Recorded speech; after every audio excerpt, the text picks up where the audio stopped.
Hello viewers, আসসালামু আলাইকুম। নতুন একটি ভিডিও নিয়ে চলে আসলাম। আজকে দেখাবো কিভাবে একটা পিএনজি ফাইলকে কনভার্ট করবেন জেপিজি ফাইলে।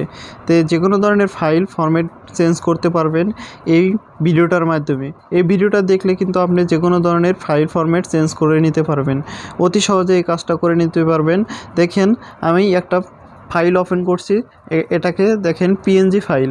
আমি এটা ক্যানভা থেকে একটা থাম্বনেল ক্রিয়েট করছি, এটাকে আমি সেভ করেছি পিএনজিতে। তো এটাকে আমি এখন কনভার্ট করব জেপিজিতে, যাতে আমি এটা সুন্দরভাবে এসইও করতে পারি এই থাম্বনেলটা। সেই ক্ষেত্রে আপনি কিন্তু যে কোনো ধরনের প্রফেশনালভাবে এসইও করতে হলে অবশ্যই আপনার কিন্তু জেপিজি ফাইল লাগবে। সেক্ষেত্রে আমি এটাকে এখন কনভার্ট করে দেখাবো কিভাবে আপনারা কনভার্ট করবেন। তাই আমি এটাকে আমি রাইট বাটনে ক্লিক করছি। ক্লিক করার পরে জাস্ট এরকম দেখেন এই থাম্বনেলটা আমি এখন দেখাবো।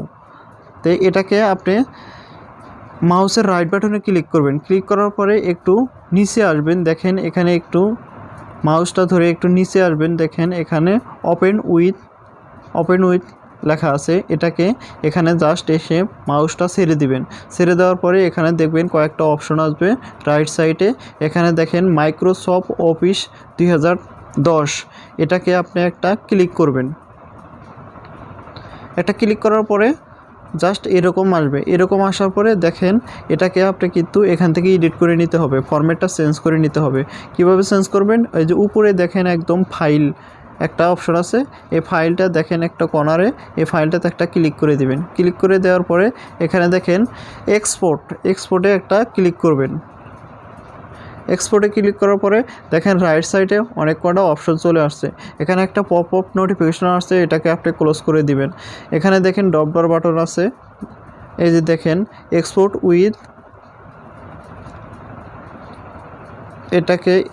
উইথ ইয়োর ফাইল ফরম্যাট, এটাকে আপনি এখান থেকে এই ডবল বাটনে এসে এখানে একটা ক্লিক করবেন। ক্লিক করার পরে এখানে কিন্তু অনেকগুলো ফরম্যাট পেয়ে যাবেন। এখানে থেকে আমি যেহেতু জেপিজিতে কনভার্ট করব, সেক্ষেত্রে এখান থেকে জেপিজিটা সিলেক্ট করলাম। আপনি কিন্তু অন্য কোনো ফরম্যাটও এখান থেকে চুজ করে নিতে পারবেন, যে কোনো ফরম্যাটে আপনি এখান থেকে কনভার্ট করে নিতে পারবেন। এখানে করার পরে জাস্ট এখান থেকে আপনি নিচে দেখবেন ওকে অপশন আছে, ওকে একটা ক্লিক করে দিবেন। ক্লিক করে দেওয়ার পরে আপনার ফাইলটা সেভ হয়ে যাবে। তো এই ফাইলটাতে ডেস্কটপে সেভ করার জন্য আবার সেই ফাইলে ক্লিক করবেন। ক্লিক করার পরে দেখেন নিচে একটা অপশন আছে সেভ। তো সেভে ক্লিক করার পরে আপনার কিন্তু ফাইলটা একদম ডেস্কটপে সেভ হয়ে যাবে।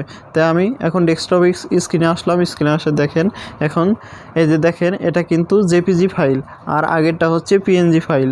তো এখন দেখেন জেপিজি ফাইলটা আমি দেখিয়ে দিচ্ছি। দেখেন কত সুন্দরভাবে আপনি কিন্তু এটাকে এসইও করতে পারবেন। যারা বিভিন্ন ধরনের ভিডিও এডিটিং করে থাকেন বা এসইও করে থাকেন, তাদের ক্ষেত্রে কিন্তু এটা অনেক কাজ করবেন। দেখেন এখানে ট্যাগ, টাইটেল, ডেসক্রিপশন, কমেন্ট, সব কিছু অথরিটি সব কিছু এখানে দিতে পারবেন। তো এভাবে কিন্তু আপনি কাজটা অতি সহজে করে নিতে পারবেন। তো এই কাজটা কিন্তু আপনি পিএনজি ফাইলে পাবেন না, দেখতেই পাচ্ছেন। তো ভিউয়ার্স, ভিডিওটা থেকে নতুন কিছু শিখে থাকলে অবশ্যই ভিডিওটা একটা লাইক করে দিবেন। আপনি যদি আমার চ্যানেলে নতুন হয়ে থাকেন অবশ্যই চ্যানেলটা সাবস্ক্রাইব করে দিয়ে পাশে থাকা বেল আইকনটি বাজিয়ে দিবেন। ভিডিওটা এখানে শেষ করছি। আল্লাহ হাফেজ।